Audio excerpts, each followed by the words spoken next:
So a little bit about Dallas. Dallas Sather, he is from, Lakeside Lawyers. So as a director of Lakeside Lawyers, Dallas is a trusted advisor for his clients in the dental industry in all aspects of their commercial lives. Dallas' passion is to assist his clients in finding opportunity to enhance areas of efficiency in the wider medical world. So welcome to the show, Dallas. It's great to have you, mate. Back to you. And with your headphone, I'm switching this off. Thank you. Thank you, Prabin. Hopefully everyone can see my screen. Apologies, just give me one tick. All right. Hopefully that everyone can see that clearly.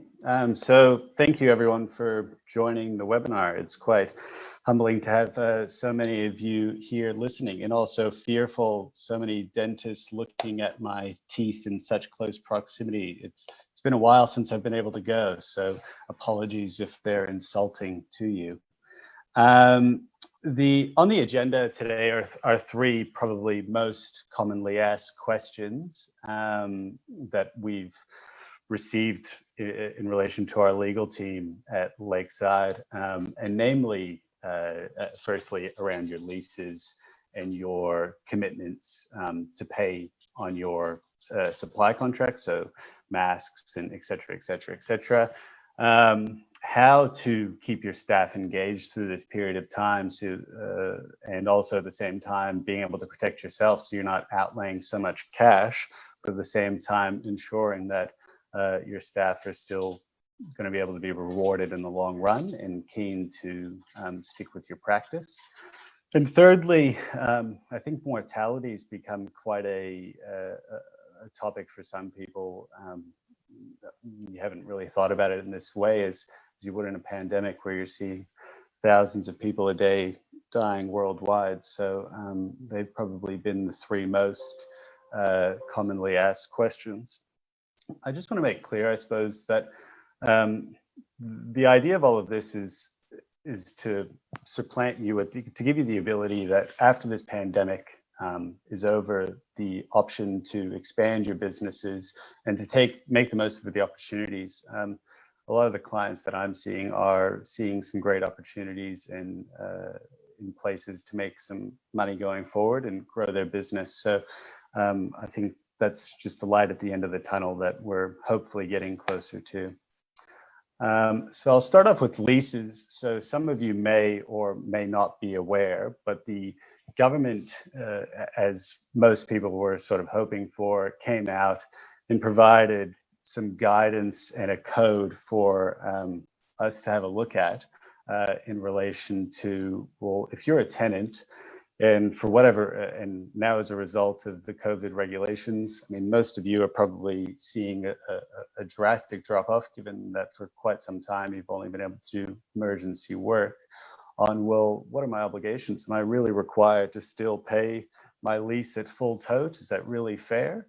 And so the government's essentially come out, and the guidance is, look, landlords, you've had a pretty good run at the wicket, and if the tenant's suffering, at the same time, the landlord needs to share that responsibility. So the code requires you to act in good faith, both parties, and to negotiate fairly on a proportionate basis to your inability to trade. So let's just start off quickly, whether you're eligible or not. So if you've signed up for the JobKeeper, if you've signed up for JobKeeper and at the same time are turnover less than $50 million, so you're seen as a small to medium enterprise, then you are eligible to be treated under the code.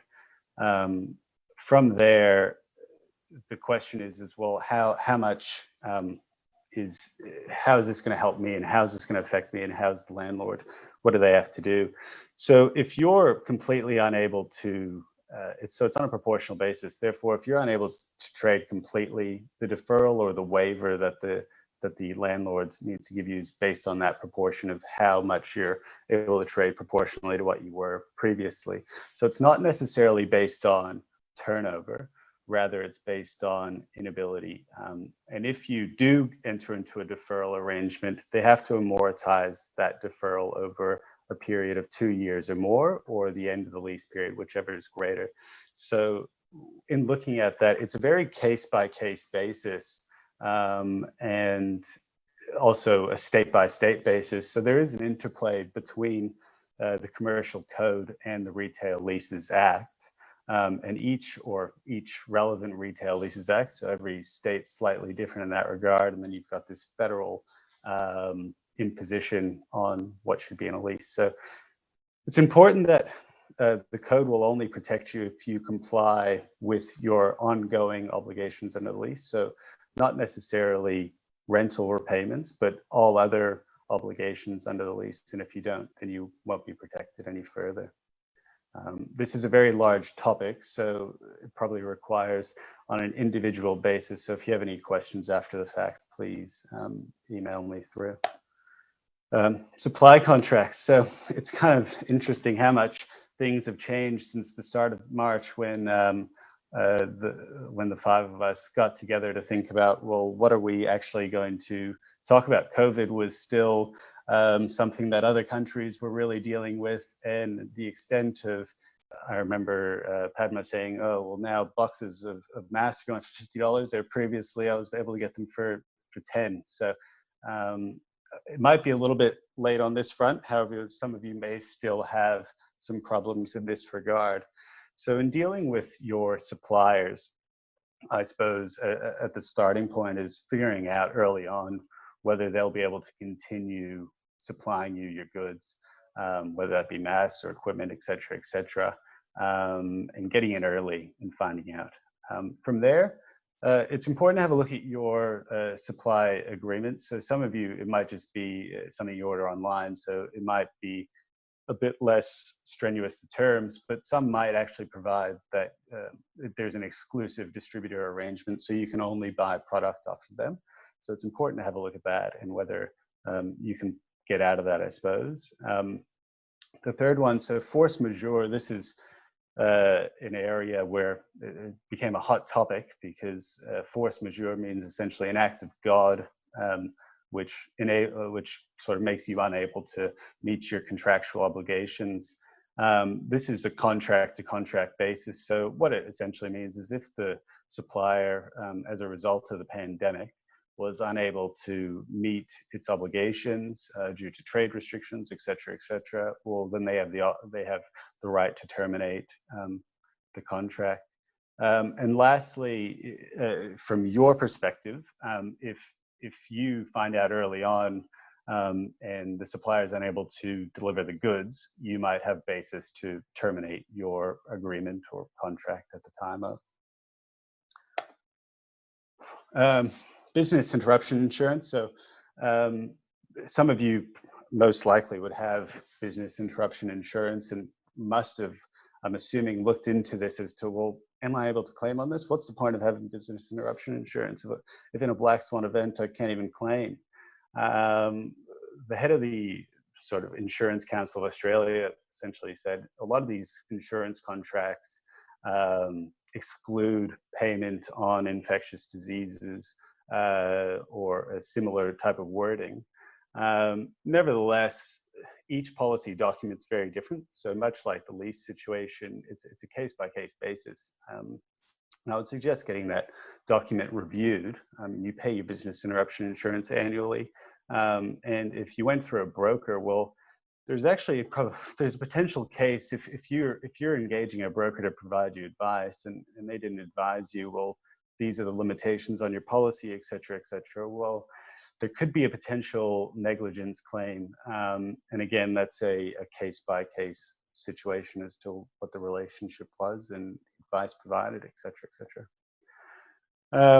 So this, moving on to the topic here, is into dealing with your employees, making them feel motivated, and at the same time, protecting yourself. So one common question I've gotten is in relation to, I've got this really young and talented dentist, and he's doing well, or she's doing well, and we've just recently signed them on, and they're getting a good pay, whether it be 120, 140, or a couple $100,000. But simply we're not trading, so I don't have the cash flow to pay them that full amount.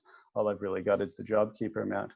And I suppose really what we have to look to is that in the medical profession, your talent and ultimately your goods are your service providers. So if you've got a really good young dentist, I think it is worthwhile having a look at doing the cost benefit analysis and going, well, is the investment worthwhile of going a bit over, taking out a little bit extra on the loan and paying him or her what they're ultimately what you contracted them to be paid at the time of. Managing employees. So Albert spoke pretty well, I think, on this topic for the most part. So I mean, I think really what you have to look to is what's a common sense approach with a lot of these things. The government made a lot of their changes in relation to what's just practical and what's fair. So really, yes, you do have the option of standing down your employees. I mean, it makes it probably a little bit less required given that JobKeeper's come out. I mean, the advice I've given to my clients is, well, if you're going to be paying them this $1,500, you might as well have them work. And they say, well, what if I don't want them to work? Well, nevertheless, they're still contracted to work. If they don't feel that it's safe to work, or if they end up with coronavirus, then yes, they can take 2 weeks of unpaid pandemic leave, but there's still obligations on the employee's behalf. So it's got to be a bit of a push me, pull me situation between your employer and employee and figuring out, well, what is fair?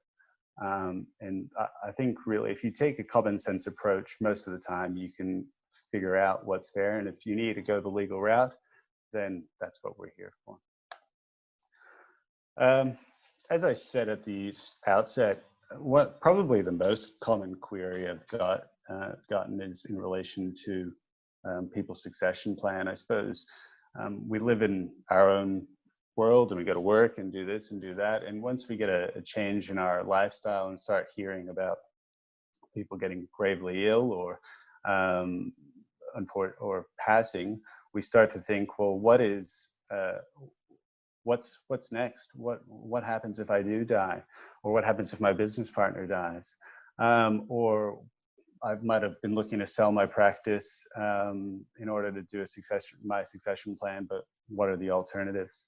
So I'll start off with, from a personal level, on the assets of what your family members would inherit versus your business, or et cetera, et cetera. So anything in your own name goes via the terms of your will. So as an example, bank accounts or a house, et cetera, et cetera. And anything in superannuation or family trust or life insurance will go via the terms of either your binding death benefit nomination in your super fund or the terms of the family trust deed in conjunction with your will. So it's important that when you're looking at your estate plan, of looking at all of these key documents, not just your will. Your will is not your only form of the estate plan, and figuring out, well, where are the assets going to go, and figuring out control. Most dentists don't have business partners per se, as in a partnership type arrangement. Most of you are lone wolves and run in a situation. If you do have some sort of business partner on an associateship arrangement whereby you're under the same roof, but ultimately running almost two independent practices. However, if you do, or if you own a building together, it's important to consider, well, what happens if one of you dies or becomes gravely unwell? Does your spouse come in on to run the business with you? Do you really want a non-dentist person helping you run a dental practice? I mean, I know if my business partners had a non-lawyer coming in and running this law firm with me, it would be a very difficult decision. So it's really key to look at what happens if they die or become gravely unwell, and how this impacts your ability to pay outgoings. Do you need potentially insurance in place on your business partners, or do you need an agreement in place that dictates what happens? If you run without an agreement, the hard part is you need to make it out on the fly at the end. It's much easier and better in a situation of grieving or something unexpected happening, that you know what the rules are and that you have a rule book to go to. Some of you may or may not be aware of this term, testamentary trusts.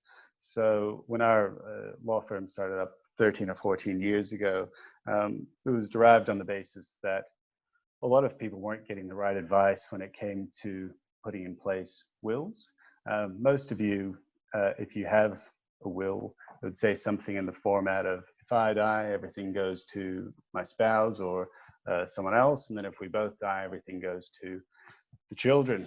Now, the problem with that is that, especially in the dental community, after you have life insurance and superannuation and the like, there's a lot of money in the pool.